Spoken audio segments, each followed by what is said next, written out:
Muchas gracias. Primero quería pedir disculpas por la demora.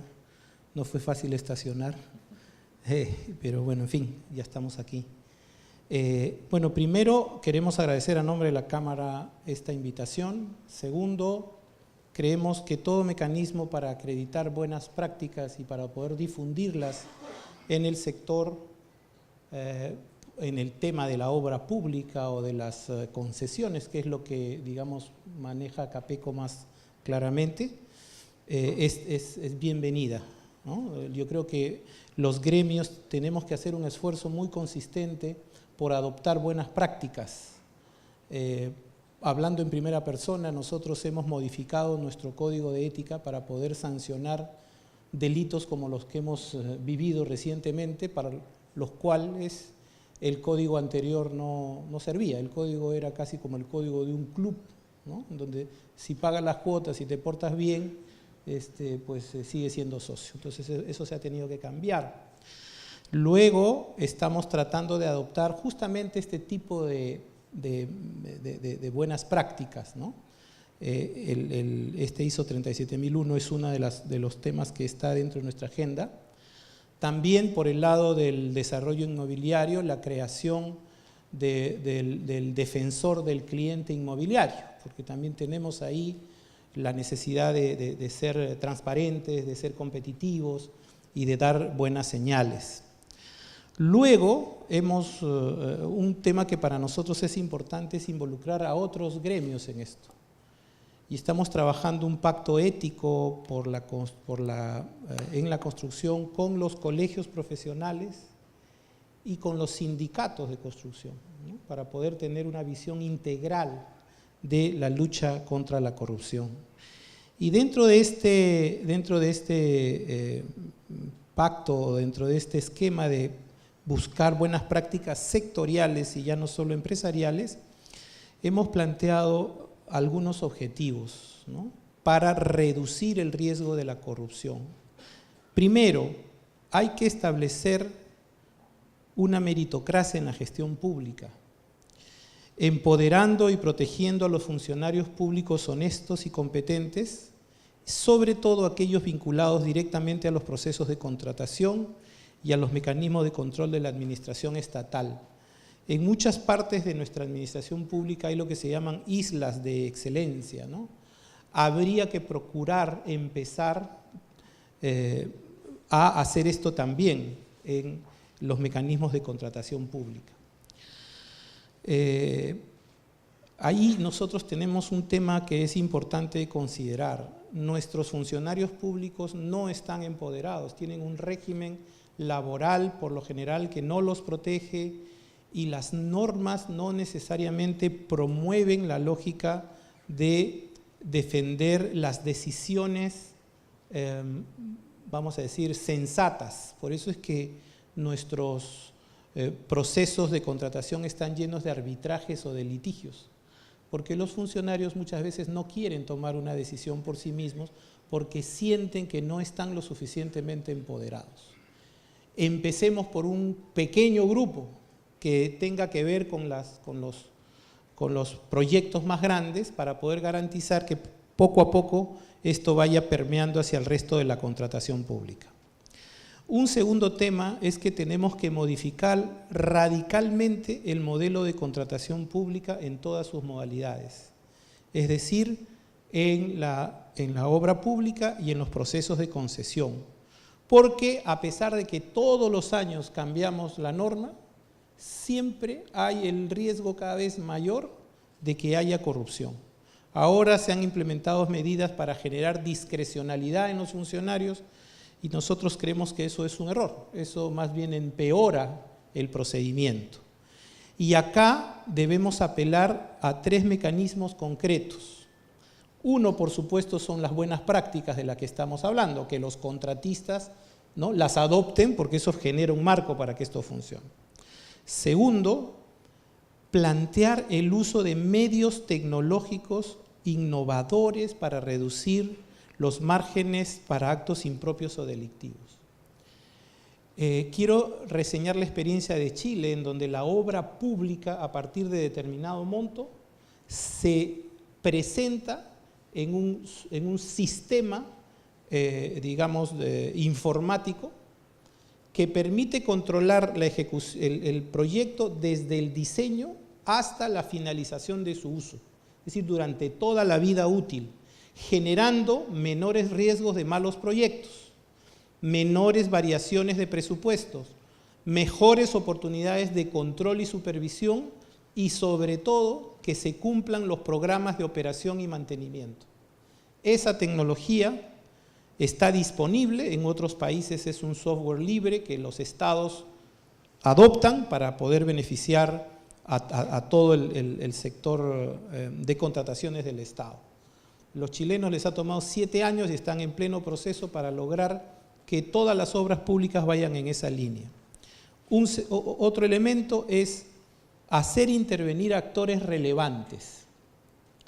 Por ejemplo, un problema crítico son los presupuestos de obra, que suben, bajan, y adendas adicionales, etc. Y esos parten de estudios de mercado que la propia entidad hace. La pregunta es, ¿por qué el INEI no hace estudios periódicos para determinar los precios de los principales materiales en las diferentes regiones del país? Y yo estoy seguro que de esa manera, si uno se somete a esos precios, que además, imagínense que el INEI va a poder hacer un mejor estudio de mercado que cualquier otra entidad. Y entonces ya nunca más discutiremos ese tema. Nunca más. No habría posibilidad de que el estudio estuvo mal hecho y por eso hay adicionales. Si ustedes utilizan esta tecnología de la que hablamos, no es posible presentar un expediente incompleto. El software lo rechaza. No más adicionales por falta de planos, no más diseño. Y eso es muy rentable. Otra cosa que se puede hacer, otro elemento que es importante para la decisión de seleccionar a un proveedor es su capacidad financiera, ¿no es cierto? Su capacidad económica. Y se le deja a la entidad concedente o a la entidad contratante el criterio para definirlo. Nosotros proponemos que la SUNAT, que es la entidad que maneja los estados financieros de todas las empresas del país, mediante un algoritmo pueda decirle a cada entidad contratante cuántos puntos le tiene que asignar a cada postor en función de su experiencia y de sus balances. No le dejemos a la municipalidad de Charate o a la municipalidad de Chulucanas esa evaluación, porque de repente ni siquiera toman una buena decisión. Estamos pensando bien, pensando que el funcionario tiene buena intención, pero no está capacitado. Se hace un algoritmo, una consulta en función del tipo de obra, el monto, y la SUNAT le dice a este postor, cuyos estados financieros los conoce perfectamente la SUNAT, pueda decirle directamente cuánto es lo que le debe dar de puntaje. Eso es mucho más práctico, más sencillo y no admite ninguna discusión, porque eso lo da una entidad tercera.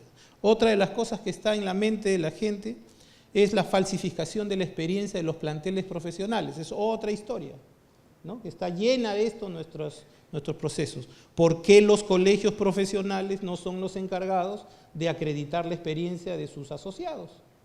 Y no dependemos de que cada uno diga sus cosas y haga declaraciones juradas o presente certificados que de repente se fabrican en Azángaro, ¿no? Porque en eso sí somos expertos. Pero si es la entidad la que lo hace, no habría ningún problema. Y así hay 5 o 6 casos que permitirían simplificar este procedimiento. Pero para eso tenemos que ver el tema de la contratación pública desde otro punto de vista. Y eso obliga a un uso tecnológico que ya está en Chile, en Brasil y en un montón de otros casos que tenemos que mencionar. Y lo otro que creo que es importante, son varios temas adicionales, pero un tema importante es que tenemos que redefinir las competencias de los gobiernos regionales y locales. El Perú tiene 25 gobiernos regionales, debería tener 6. Tiene 198 provincias y estoy seguro que debería tener la tercera parte. Y hay muchos distritos que no deberían tener más que responsabilidades de ornato u otra. Yo les pongo el ejemplo de una municipalidad en la que yo trabajé, la provincia de Candarave, en Tacna, es una provincia altoandina, tiene 16.000 habitantes y 6 municipalidades. Cada municipalidad tiene su cuerpo municipal, tiene su, digamos, entidades formuladoras de proyectos y la verdad es que no tiene sentido eso. Hay que replantear las competencias. No vamos a poder juntar circunscripciones, no seamos ingenuos. Ningún gobierno regional va a decir yo dejo de ser gobierno regional para que el presidente regional sea el de al lado. Pero por lo menos a nivel de planificación y de gestión, que esas competencias sean reformuladas. Si las municipalidades tienen cierto tamaño, cierta capacidad, sus competencias tienen que ser más prudentes. Ese es un tema, creo, central. Y por último, difundir una cultura de la formalidad a nivel ciudadano. Mientras sea popular decir que un político roba pero hace obra y que se premie esa supuesta eficiencia, nunca vamos a salir adelante. Y ahí hay un gran desafío. En nuestro país, la informalidad tiene buena prensa. La informalidad es reconocida como un valor. Y la informalidad no es nada más que la incapacidad del Estado para atender a sus ciudadanos de una manera apropiada y para hacer prevalecer el Estado de Derecho. Mientras nosotros sigamos premiando la informalidad, no pretendamos siquiera ser miembros de la OCDE, ¿no? Pretendamos ser por lo menos un país cuyo marco institucional esté a la altura de sus potencialidades de desarrollo económico. Si eso lo logramos hacer, y eso es un tema que involucra a toda la sociedad, creo que podemos sacar adelante este esfuerzo en el que todos estamos comprometidos. Yo quisiera tocar básicamente 2 temas adicionales a los que ya hemos mencionado. Ya hemos dicho que nos parece muy importante estos esfuerzos de que el sector privado adopte estas normas. Y por lo menos en el gremio que nosotros representamos tenemos ese interés e inclusive más, ¿no? Como hemos mencionado. Pero hay errores de partida que nosotros estamos tomando. Qué bueno que Kurt lo haya mencionado también, ¿no? Es el tema de la planificación. Ahora se habla mucho de la planificación, me parece muy bien. Nosotros cuando tú tenías un programa en la televisión, hablábamos de eso, había que planificar las ciudades. Y nosotros proponemos un tema central, hay que planificar el territorio. Y eso implica diseñar jurisdicciones de planificación razonables. Es decir, planificar un territorio a partir de 25 regiones es un despropósito. Porque estas regiones son divisiones políticas que vienen de la colonia con objetivos administrativos. Mientras que el territorio se organiza de otra manera. Entonces proponemos 6 regiones o macroregiones para planificación. No nos vamos a meter, van a haber 25 presidentes regionales, porque eso no lo vamos a cambiar en el corto plazo. Pero sí podemos hacer 6 planes macroregionales mediante 6 entidades poderosas, dependientes del CEPLAN, que para eso lo hemos creado, para planificar, y que puedan establecer metas y proyectos de inversión razonables que beneficien a todo el entorno macrorregional, que reduzcan los conflictos, etcétera, etcétera, etcétera. Se puede hacer perfectamente en un plazo corto, no cuesta mucho. Y además revierte muy claramente. En esos planes se fijan prioridades de inversión y eso facilita luego la toma de decisión respecto a qué proyecto respecto al otro. Porque ahora, con el sistema del SNIP, generamos una lógica proyecto por proyecto. Este proyecto lo evalúo, ¿no? Pero el marco general no lo vemos. Y estamos perdiendo eficiencia, estamos perdiendo control. 6 instancias de planificación macrorregional poderosas, no tienen que ser muy burocráticas, pueden contratar servicios perfectamente. Y dentro de esas, la región capital de la República. ¿Por qué no funcionan los planes urbanos de Lima? Porque Lima no es la capital de la República. El Callao forma parte de esa capital, y a ver, dígale usted un chalaco que forma parte de Lima metropolitana, o sea, es un contrasentido. Hay que crear una entidad de planificación de los grandes sistemas urbanos que involucre a las 6 provincias de las cuales ya forma parte la capital de la República, como es el Distrito Federal en México, como es el Distrito de Columbia en Washington, como es el Distrito Federal también en la capital federal en Buenos Aires. Esa unidad de planificación tiene que manejarse también con el sector estatal nacional. ¿Cómo no va a participar el sector estatal nacional en la planificación de esta capital si maneja el agua y el transporte público? No hay forma de hacerlo. Y eso genera, digamos, la dispersión de decisiones, y en la dispersión de decisiones está digamos, el germen de la corrupción. Ese es un tema central que no cuesta dinero. Nosotros hemos calculado que para poner planes urbanos en las 41 ciudades más grandes del país, donde vive el 75% de la población urbana, se necesitan 230 millones de soles.